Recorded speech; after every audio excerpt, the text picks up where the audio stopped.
आज या माननीय ठिकाणी आपले लाडके पंतप्रधान खासदार संजय काका पाटील आणि सर्व उमेदवार नरेंद्र मोदी आपल्या पंतप्रधानांचं यांचा शानदार स्वागत सत्कार करत आहेत.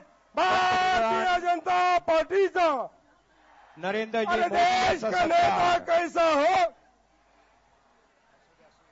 मोदी मोदी मोदी मोदी मोदी त्यानंतर महाराष्ट्राचा आणि धनगर समाजाचा एक घोंगडा या पंतप्रधानांनी या ठिकाणी ठिकाणी रमेश घातलेला भाऊ आहे. शेंडगे यांचा सुद्धा स्वागत या ठिकाणी केलं जाईल. आज आपले ज्येष्ठ नेते दीपक शिंदे यांचा वाढदिवस आहे. त्यांना सुद्धा एक गुच्छ देऊन अध्यक्षांनी त्यांना शुभेच्छा द्याव्यात असं मी या ठिकाणी विनंती करतो. दीपक बाबांच्या वाढदिवसानिमित्त त्यांनाही शुभेच्छा पंतप्रधान नरेंद्रजी मोदी यांच्याकडून. यानंतर आपले महाराष्ट्राचे लाडके अध्यक्ष माननीय देवेंद्रजी फडणवीस आपल्याला संबोधित करतील.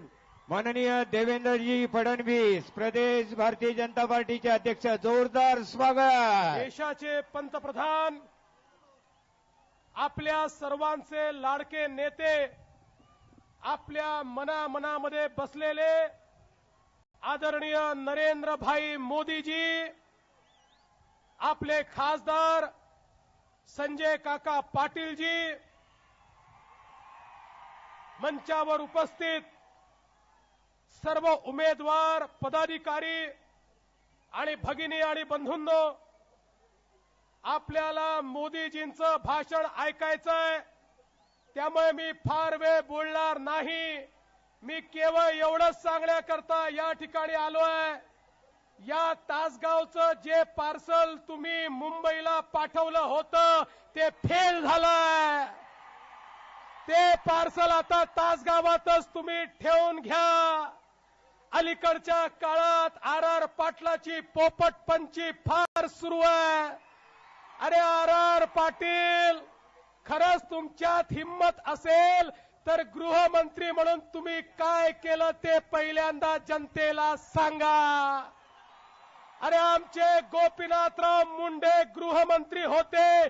या महाराष्ट्रामध्ये 100 गुन्हेगार पकडले जायचे, त्यातल्या 55 गुन्हेगारांना शिक्षा व्हायची. आर पाटील, तुमच्या काळात अवस्था अशी आली, आज 100 गुन्हेगार पकडले जातात, त्यातले 91 गुन्हेगार सुटून जातात. केवळ 9 गुन्हेगारांना या ठिकाणी सजा होते. या महाराष्ट्रातली अवस्था आर पाटील तुम्ही अशी केली. अरे छत्रपती शिवाजी महाराजांचं नाव घेण्याची तुमची अवकात तरी आहे का? ज्या छत्रपती शिवाजी महाराजांनी महिलांना संरक्षण दिलं, आर पाटील तुमच्या काळामध्ये महिलांवर अत्याचार बलात्कार करणारे 100 बलात्कारी पकडले गेले, तर त्यातल्या केवळ 16 बलात्काऱ्यांना त्या ठिकाणी शिक्षा होते आणि 84 बलात्कारी सुटून जातात. बंधू भगिनींनो, विचार करा.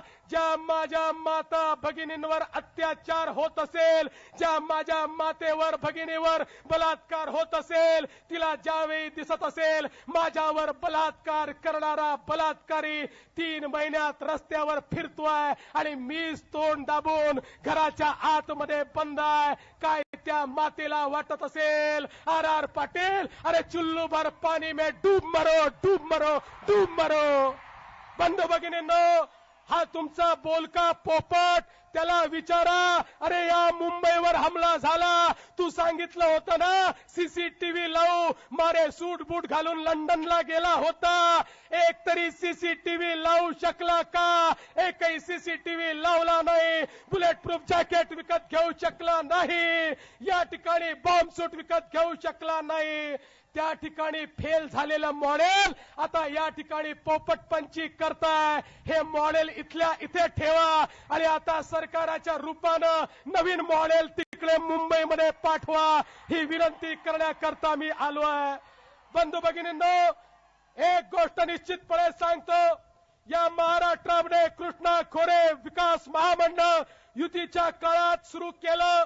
अरे 50% पेक्षा जास्त कामं आम्ही केली होती. हे काँग्रेस राष्ट्रवादीवाले उरलेली कामं 15 वर्षात करू शकली नाही. माननीय मोदीजींच्या साक्षीनं तुम्हाला सांगतो, पुन्हा आपलं सरकार येणार आहे आणि कृष्णा खोऱ्याचे प्रकल्प हे भारतीय जनता पक्षाच्या कार्यकाळातच पूर्ण होतील, हा विश्वास या ठिकाणी मी तुम्हाला देतो.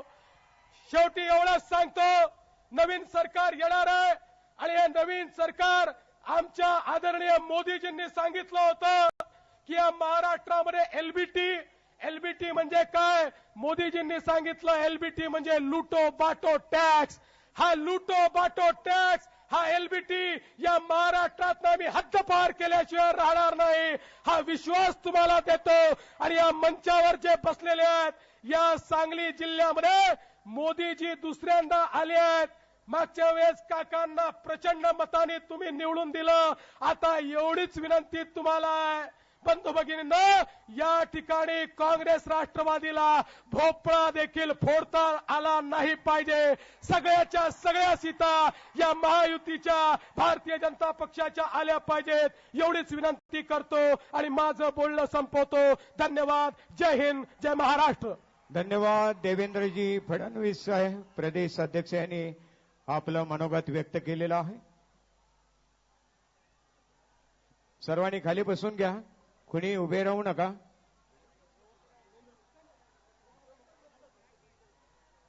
आणि आता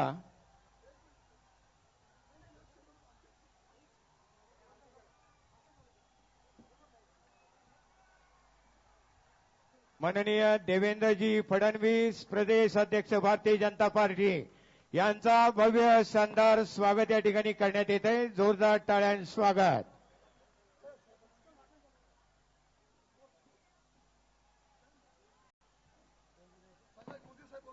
यानंतर ज्याची आपण प्रतीक्षा करत होतो ते आपले लाडके पंतप्रधान माननीय नरेंद्रजी मोदी आपल्या समोर या विराट सभेला संबोधित करतील. देश का नेता कैसा हो? नरेंद्र मोदी जैसा हो. आदरणीय पंतप्रधान प्रधानमंत्री नरेंद्र जी मोदी सभा को संबोधित कर रहे हैं. संभाजी भिडे गुरुजी या ठिकाणी आलेले आहेत. स्वागत.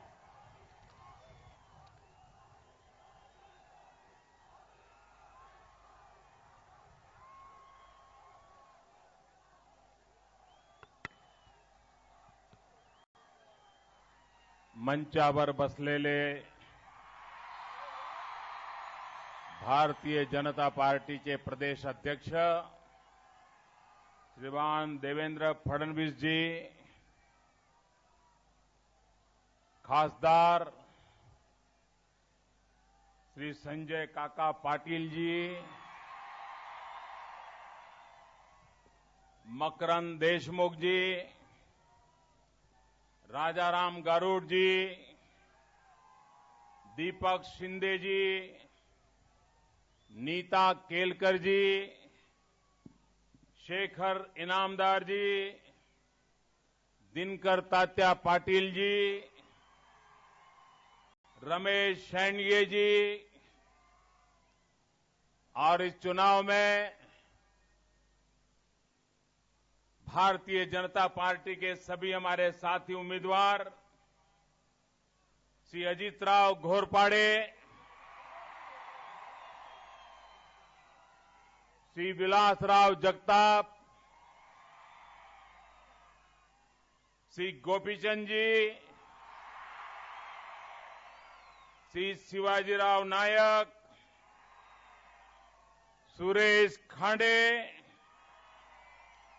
पृथ्वीराज देशमुख, सुधीर गाडगील और विशाल संख्या में पधारे हुए मेरे प्यारे भाइयों और बहनों,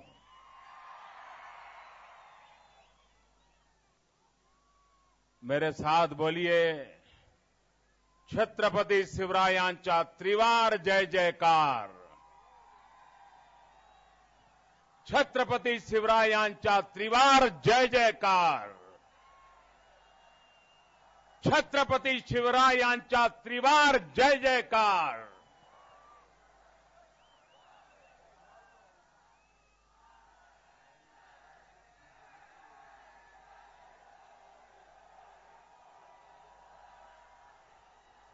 तासगावच्या प्राचीन श्री गणेशाला शतशत नमन.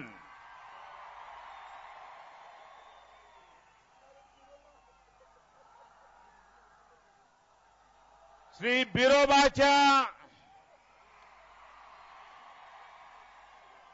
बिरोबाच्या नावाने चांगभल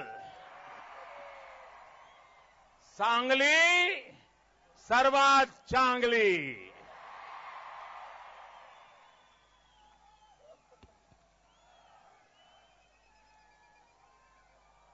भाइयों बहनों, मेरा इस धरती के साथ एक विशेष नाता है. यहां मंच पर आमदार भी बैठे हैं, खासदार भी बैठे हैं और मेरे जैसा कामदार भी मौजूद है. ये आमदार और खासदारों के बीच में मैं एक कामदार बनकर के देश की सेवा में लगा हुआ हूं.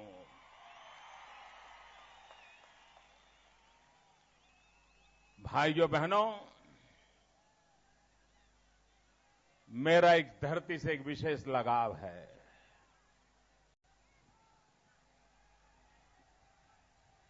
जैसा ही मैं यहां हेलीकॉप्टर से निकला, मुझे भिड़े गुरुजी के आशीर्वाद पाने का सौभाग्य मिला.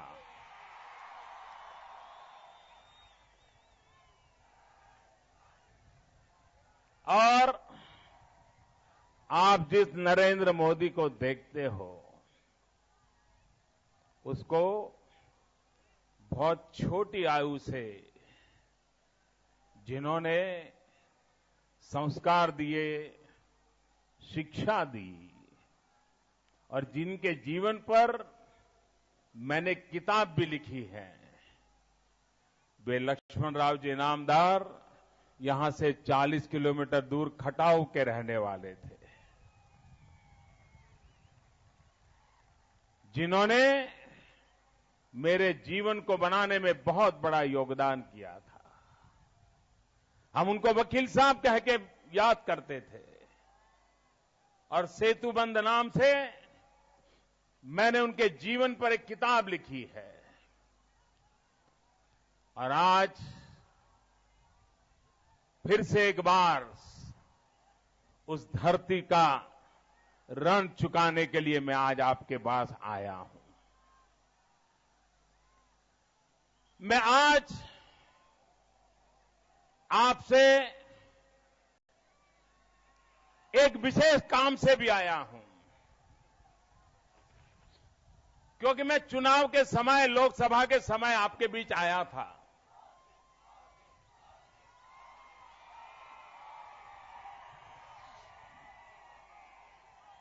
मैं चुनाव के समय, लोकसभा के चुनाव में आपके पास आया था. ये सांगली लोकसभा क्षेत्र आजादी के बाद हम कभी जीत नहीं पाए थे और मैंने यहां के मतदाताओं को प्रार्थना की थी, एक बार मेरी बात पे भरोसा कीजिए और भारतीय जनता पार्टी को विजयी बनाइए. मेरे कोई आपका ज्यादा परिचय नहीं था. मैं एक छोटा सा इंसान था, आपके पास आया था और जब आपसे मैंने मांगा, आपसे मैंने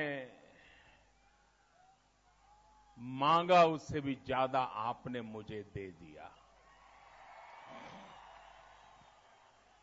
इतने भारी बहुमतों से संजय काका पाटिल को आपने दिल्ली भेज दिया.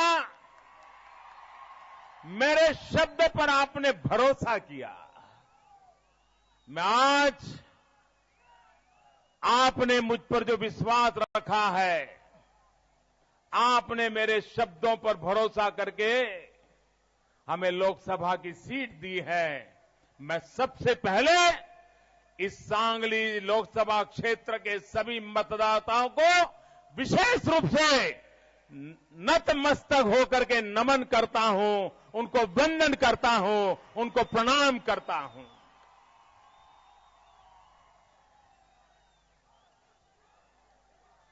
भाइयों बहनों, जब भारतीय जनता पार्टी ने मुझे लोकसभा में पार्टी के प्रधानमंत्री के उम्मीदवार के रूप में चुनाव लड़ने के लिए निर्णय किया, तो मेरे मन में एक विचार आया। भिड़े गुरुजी ने मुझे प्रेरणा दी और मैं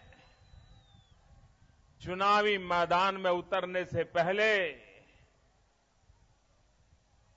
रायगढ़ के किले पर आया।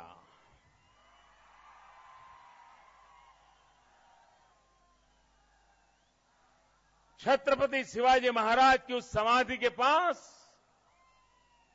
अकेला साधक की मुद्रा में जाकर के बैठ गया। लंबे अरसे तक उस महापुरुष का पुण्य स्मरण करता रहा और मैं प्रार्थना करता रहा कि मुझे भी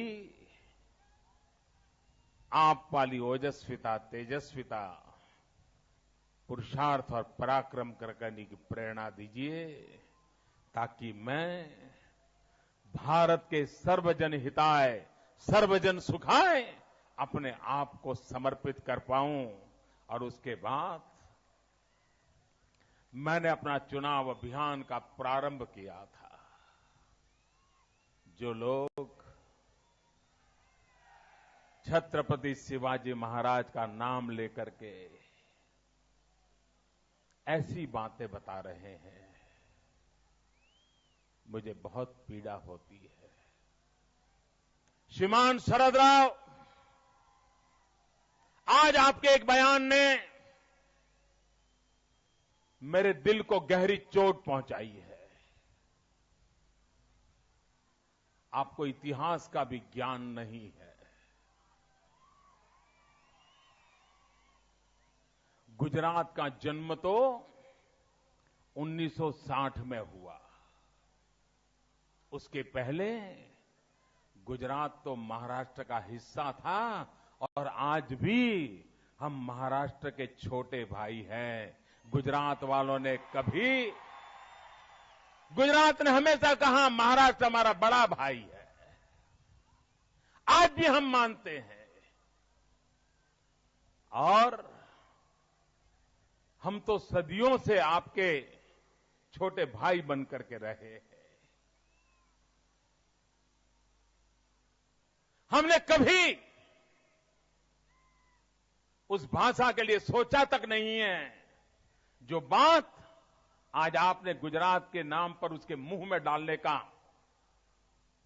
घिनौना पाप किया है। मैं आज पूछना चाहता हूं शरदराव पवार को, आप छत्रपति शिवाजी महाराज की बातें करते हो, ये मुंबई का एयरपोर्ट उसको छत्रपति शिवाजी महाराज के नाम से जोड़ने का काम किसने किया? अटल बिहारी वाजपेयी की सरकार ने किया। आप मुख्यमंत्री थे, आपको तो कभी सूझा नहीं। दिल्ली में आपकी कांग्रेस की सरकार थी, आपको कभी सूझा नहीं। अरे विक्टोरिया टर्मिनल, मुंबई का स्टेशन, उसको छत्रपति शिवाजी महाराज के नाम से किसने जोड़ा? अटल बिहारी वाजपेयी की सरकार ने जोड़ा। आपको तो कभी सूझा नहीं था। और इतना ही नहीं, श्रीमान शरद पवार जी, आप अनेक वर्षों तक मुख्यमंत्री रहे महाराष्ट्र के। आप केंद्र में कृषि मंत्री रहे हैं। मैं जानता हूं आपके चरित्र में छत्रपति शिवाजी महाराज के गुण आने की संभावना ही नहीं है।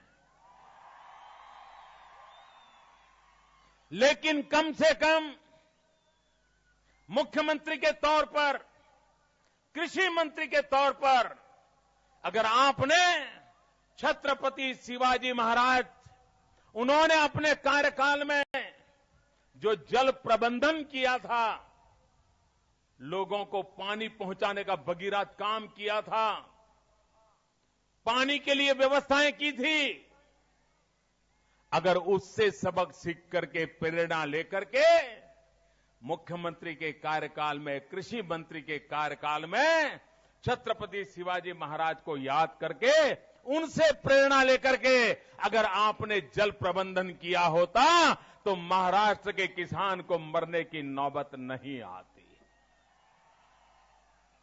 मैं अभी हेलीकॉप्टर से उतर रहा था और आपके इस गांव में मैंने स्विमिंग पूल देखा।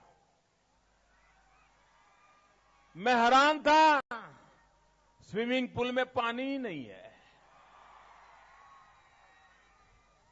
ये बिना पानी को तैरने वाले नेता हवा में तैरते हैं, हवा में। ये कितने समय से स्विमिंग पूल बंद पड़ा है भाई? नौजवान, कितने समय से बंद पड़ा है? पानी भरा, चालू हुआ ही नहीं, खर्चा किया।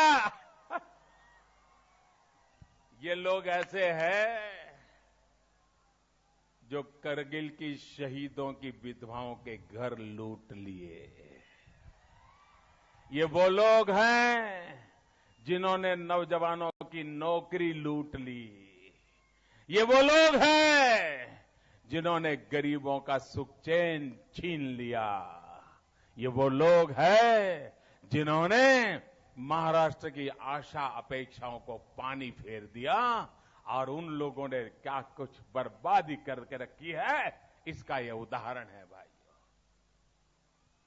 आप मुझे बताइए, आपको बिजली का संकट है कि नहीं है? मुझे बताइए, बिजली का संकट है कि नहीं है?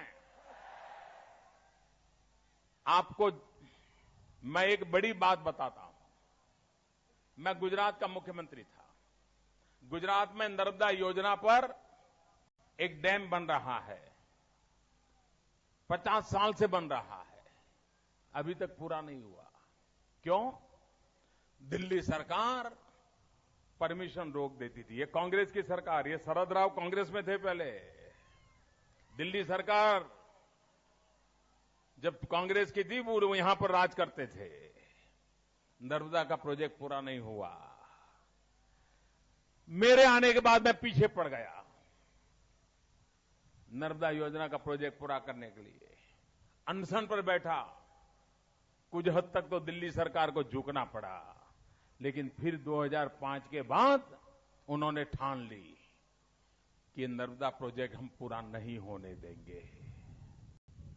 इसके कारण नुकसान क्या हुआ है मालूम है आपको?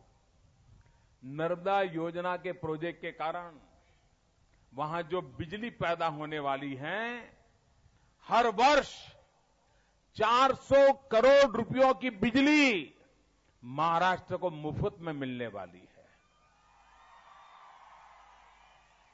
अगर ये प्रोजेक्ट 2005 में दिल्ली की कांग्रेस सरकार, यूपीए सरकार, जिसमें शरद राव खुद एक मंत्री थे, अगर ये योजना पूरी हो गई होती तो पिछले 9 साल में 3000 करोड़ से ज्यादा रुपयों की बिजली आपको मुफ्त में मिली होती कि न मिली होती?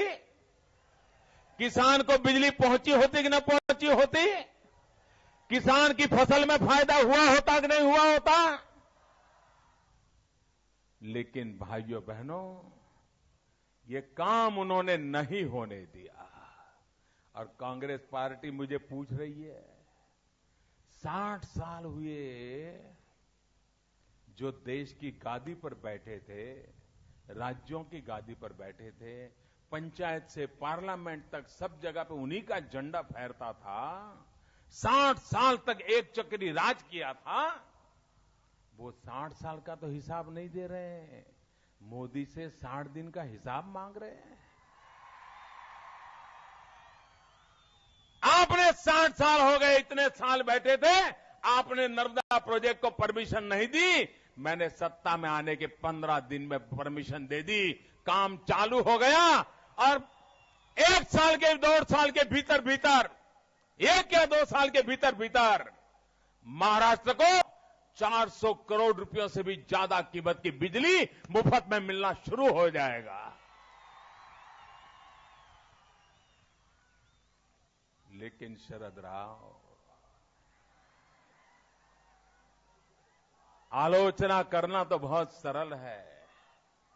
ऐसी भूमि है जहां किशमिश भी उतनी पैदा होती है और नेता भी इतने पैदा होते हैं कि यहां का कोई भला ही नहीं हुआ।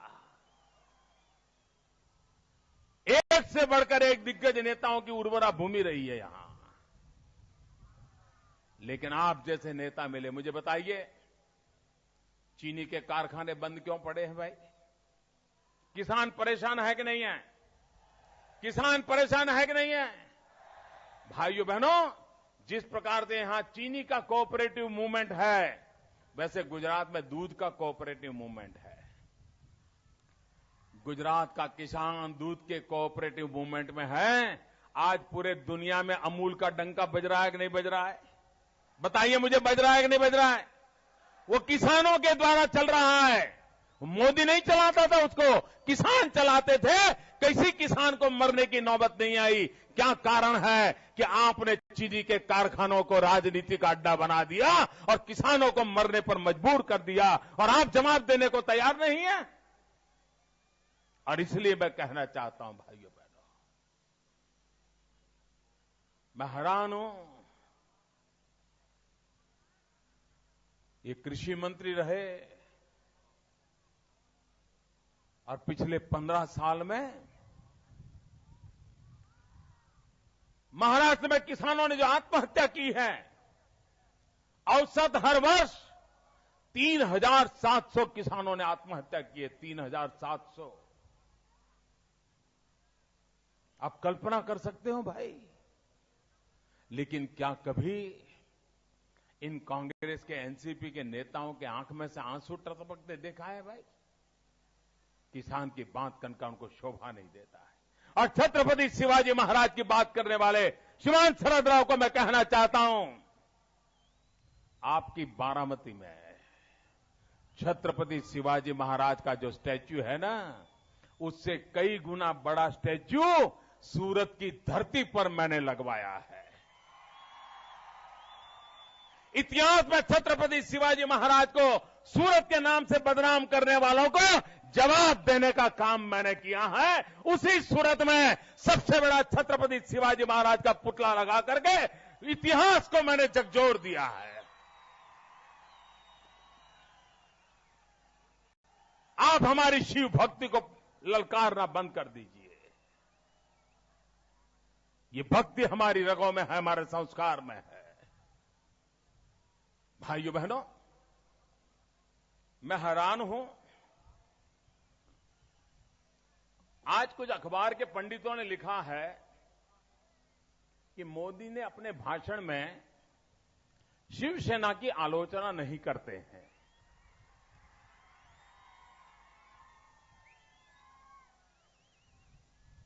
भाइयों बहनों, बाला साहब ठाकरे की गैर हाजिरी में महाराष्ट्र प्रदेश का यह पहला चुनाव है और मैंने मन में तय किया है कि बाला साहब ठाकरे के प्रति मेरा जो आदर है, मेरी जो श्रद्धा है, और जिस शिवसेना को बनाने के लिए बाला साहब ठाकरे ने अपना जीवन खपा दिया था, दुनिया भर की आलोचनाओं के खिलाफ वो अकेले खड़े रहे थे, उनकी संकल्प शक्ति को मैं हमेशा आदर करता रहा हूं। और इसलिए मैंने तय किया है कि बाला साहब की गैर मौजूदगी का ये पहला चुनाव है। महाराष्ट्र का पहला चुनाव है और इसलिए मैं बाला साहब के प्रति अपनी श्रद्धा और आदर को व्यक्त करने के लिए शिवसेना के खिलाफ एक शब्द भी नहीं बोलूंगा।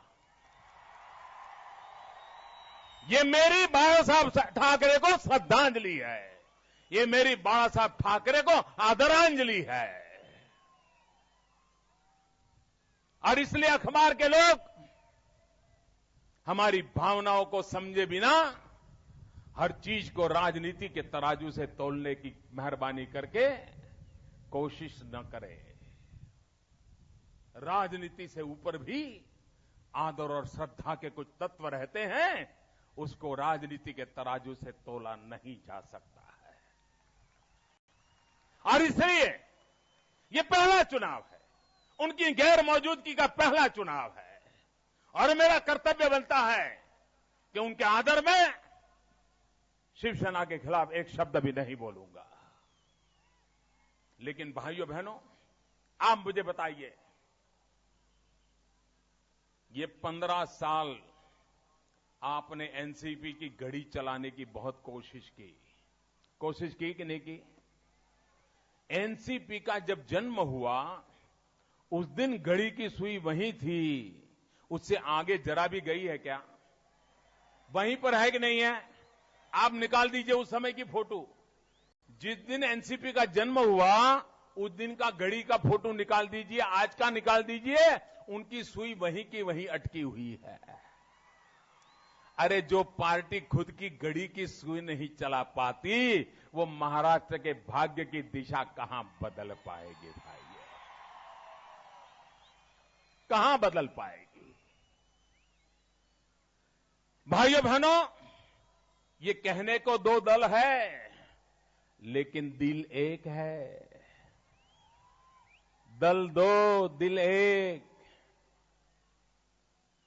कांग्रेस हो, भारतीय राष्ट्रीय कांग्रेस हो या राष्ट्रवादी कांग्रेस हो, ये एक ही गोत्र के चक्के बक्के है।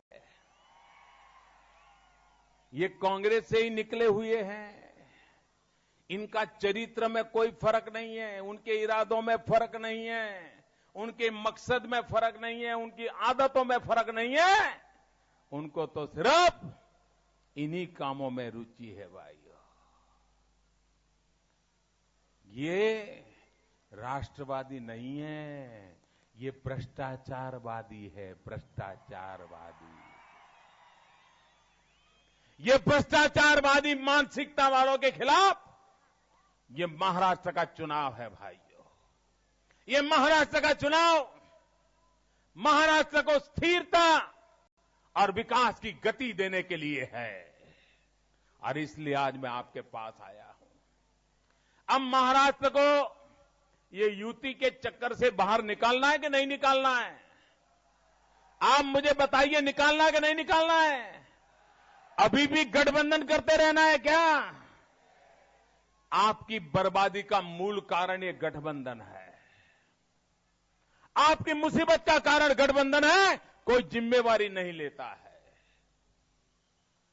भारतीय जनता पार्टी जिम्मेवारी लेने के लिए तैयार है, मैं जिम्मेवारी लेने के लिए तैयार हूं। आप पूर्ण बहुमत वाली सरकार बनाइए, पूर्ण बहुमत वाली सरकार बनाइए भाइयों। मैं जरा पूछना चाहता हूं,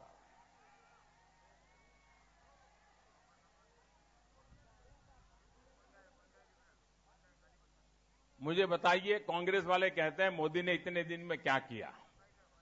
मुझे बताओ भैया, हजारों साल से हमारा हिंदुस्तान है कि नहीं है? मुझे सबकी तरफ से आवाज चाहिए, सबका जवाब चाहिए। हमारा हिंदुस्तान हजारों साल से है कि नहीं है? आजादी के पहले भी हिंदुस्तान था कि नहीं था? आजादी के बाद भी हिंदुस्तान है कि नहीं है? कांग्रेस की सरकार थी तब भी हिंदुस्तान था कि नहीं था? लेकिन क्या कभी दुनिया में हिंदुस्तान का डंका बजता था क्या? अमेरिका वाले हिंदुस्तान को पूछते थे क्या? और आज अमेरिका में हिंदुस्तान का डंका बज रहा है कि नहीं बज रहा है? बज रहा है कि नहीं बज रहा है? क्यों बज रहा है? क्या कारण है? क्या कारण है? क्या कारण है? क्या कारण है भाइयों? मोदी के कारण नहीं बज रहा है। ये जादू मोदी का नहीं है, ये करिश्मा मोदी का नहीं है। ये अमेरिका में हिंदुस्तान का डंका इसलिए बज रहा है, ये डंका बज रहा है 125 करोड़ देशवासियों के कारण। 125 करोड़ देशवासियों ने संकल्प करके दिल्ली में पूर्ण बहुमत वाली सरकार को चुना है, पूरा जन्म समर्थन देकर के प्रधानमंत्री को चुना है, और उसके कारण दुनिया भी उसकी बात सुनने के लिए तैयार हुई है। ये पूर्ण बहुमत की ताकत है। महाराष्ट्र की भी सारी दुनिया में पहचान बननी चाहिए कि नहीं बननी चाहिए? सारी दुनिया में महाराष्ट्र का नाम गूंजना चाहिए कि नहीं गूंजना चाहिए? सारी दुनिया में महाराष्ट्र नंबर 1 होना चाहिए कि नहीं होना चाहिए? हिंदुस्तान में चारों तरफ महाराष्ट्र की वाहवाही होनी चाहिए कि नहीं होनी चाहिए? अगर आप चाहते हो तो महाराष्ट्र में गठबंधन की सरकार की गलती कभी मत करना। पूर्ण बहुमत वाली भारतीय जनता पार्टी की सरकार बनाइए और फिर हमसे 5 साल के बाद हिसाब मांगिए आप। हम आपको हिसाब देंगे, अपने कामों का जवाब देंगे। हम कांग्रेस की तरफ भागने वाले लोग नहीं है। और इसलिए भाइयों बहनों, आज मैं आपसे आग्रह करने आया हूं कि आप भारतीय जनता पार्टी को पूर्ण बहुमत से विजयी बनाइए। मैंने आपको चुनाव में वादा किया था कि मैं प्रधानमंत्री कृषि सिंचाई योजना लाऊंगा, किसान को खेत तक पानी पहुंचाने का एक भगीरथ काम शुरू करूंगा। पहले ही बजट में उस काम को मैंने बजट के अंदर डाल दिया और काम की योजना बनाना शुरू कर दिया। हम वादा निभाने वाले लोग हैं भाइयों। यहां पर हमारे किसान फलों की खेती भी करते हैं ना, हॉर्टिकल्चर करते हैं ना यहां। मैं अभी अमेरिका गया, अमेरिका में भी मैं मेरे फल फलादी का उद्योग करने वाले किसानों को नहीं भूला। मैं वहां पेप्सी के सीईओ को मिला और पेप्सी के सीईओ को मैंने पूछा, मैंने कहा आप पेप्सी बेचते हो, कोका कोला वाले कोका कोला बेचते हैं, और भी कई सॉफ्ट ड्रिंक बेचे जाते हैं, अरबों खरबों रुपयों की कमाई करते हैं। मैंने उनको कहा क्या इसके अंदर सच्चे फलों का रस मिक्स किया जा सकता है कि नहीं किया जा सकता है? अगर हमारे फलों का रस उसमें डालना शुरू हो जाए, 5% भी अगर डाल दे, 5%, तो भी हिंदुस्तान के फलों के उत्पादक किसानों को भरपूर कमाई होने की पूरी संभावना है। उनके फल तुरंत बाजार में बिक जाएंगे। उन्होंने मुझे वादा किया है कि हम लेबोरेटरी में जांच करेंगे, क्या पेप्सी के अंदर भी फलों का रस मिलाया जा सकता है क्या? मैंने भारत सरकार में भी अधिकारियों को कहा है कि लेबोरेटरी में जांच करो, ये जो सॉफ्ट ड्रिंक होते हैं उसमें कितना परसेंटेज नेचुरल फ्रूट जूस हम उसमें डाल सकते हैं। एक बार अगर नेचुरल फ्रूट जूस डालना शुरू हो गया तो हिंदुस्तान के किसी फलों के किसान का फल कभी सड़ेगा नहीं, बर्बाद होगा नहीं, खेत में ही उसको बाजार मिल जाएगा। भाइयों, ये काम हम सोचते हैं और अमेरिका जाते हैं तब भी इसी काम को सोचते हैं। मुझे मेरे किसानों की भलाई करनी है, मेरे गांव का भला करना है, महाराष्ट्र का भला करना है, और इसलिए आज मैं आपके पास आया हूं। मैं आपसे आग्रह करने आया हूं, यहां उद्योग चाहिए। नौजवान को रोजगार कहां से मिलेगा? आप किसी भी किसान को पूछिए, अगर उसके घर में 2 बेटे हैं तो हर बाप चाहता है कि कम से कम एक बेटा खेती से बाहर निकल करके कहीं पर भी नौकरी में जाए। ये चाहते हो कि नहीं चाहते हो भैया? हर किसान चाहता है कि नहीं चाहता है? तो रोजगार कहां से आएगा? कारखाने लगेंगे तब रोजगार आएगा। और इसलिए हमने अभियान चलाया make in India. Make in India. मैं जापान गया था, जापान की सरकार ने कहा है हम हिंदुस्तान में 2 लाख करोड़ रुपयों की पूंजी लगा करके उद्योग लगाएंगे, यहां के हिंदुस्तान में लगाएंगे, नौजवानों को रोजगार मिलेगा। 1.25 लाख करोड़ चाइना ने मुझे कहा है कि हम लगाएंगे। आप मुझे बताइए, उद्योग लगेंगे, नौजवान को रोजगार मिलेगा कि नहीं मिलेगा? मेक इन इंडिया का मंत्र लेकर के चल रहा हूं ताकि मेरे नौजवानों को रोजगार मिले। भाइयों बहनों, भारत आगे बढ़ने के लिए अब खड़ा हो चुका है जी। अब ये देश रुक नहीं सकता। निर्णय हमें करना है, आगे जाना है कि नहीं जाना है। फैसला महाराष्ट्र ने करना है कि आगे बढ़ना है कि नहीं बढ़ना है। मैं एक बार कहता हूं महाराष्ट्र के लोगों को, एक कांग्रेस और एनसीपी के भ्रष्टाचार को, जिन्होंने पानी को लूटा है, जिन्होंने शहीद विधवाओं के घर लूटे हैं, जिन्होंने सरकारी तिजोरी की जेब लूटी है, उन सबको हमेशा के लिए विदाई कर दो भाइयों, विदाई कर दो। महाराष्ट्र की राजनीति में उनके लिए कोई जगह नहीं होनी चाहिए भाइयों। भारतीय जनता पार्टी को विजयी बनाइए, पूर्ण बहुमत के साथ विजयिए। मेरे साथ बोलेंगे जयकारा, बोलेंगे गजानन महाराज की, गजानन महाराज की, छत्रपति शिवाजी महाराज की, छत्रपति शिवाजी महाराज की, भारत माता की, भारत माता की। धन्यवाद। सभी उम्मीदवार यहां आ जाए मेरे पास। एक काम आप लोग करोगे, एक काम करोगे, मुझे वादा करो, हाथ ऊपर करके वादा करो, करेंगे। यहां से जाते समय कोई कूड़ा कचरा इस मैदान में नहीं रहेगा। प्लास्टिक की बोतल होगी तो उठा लेंगे, कागज पड़े हैं तो उठा लेंगे, हमने कोई चीज फेंकी है तो उठा लेंगे। उठा लेंगे क्या? देखिए, ये छत्रपति शिवाजी महाराज की भूमि है, इस भूमि को अपवित्र करने का हमें हक नहीं है, इस भूमि को गंदा करने का हमें हक नहीं है भाइयों। साफ करोगे ना? सफाई करके जाओगे ना? ये सफाई करना, ये सिर्फ सफाई कर्मचारी का काम नहीं है, हम भी भारत मां के बेटे हैं, ये सफाई करना हमारा भी काम है। इस काम को करेंगे, ये मैं आपसे प्रार्थना करता हूं। और इन सभी हमारे उम्मीदवारों को विजयी बनाइए। भारत माता की, भारत माता की। धन्यवाद। आणि याचबरोबर आपल्या सर्वांना अभिवादन करतायत माननीय पंतप्रधान नरेंद्रजी मोदी। हात उंचावून सर्वांनी अभिवादन स्वीकारा।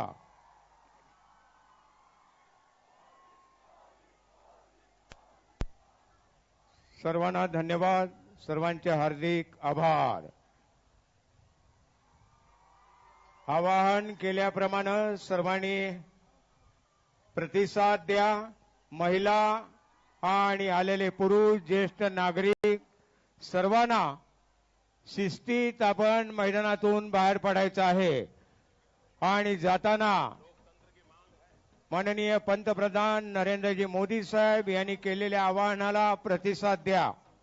जाताना कुठेही आपल्याला काही कागद, बाटल्या, इतर घाण दिसेल ती उचला आणि एका ठिकाणी बाहेर आपण गोळा करा। सर्व आलेल्यांना धन्यवाद, सर्वांचे हार्दिक आभार।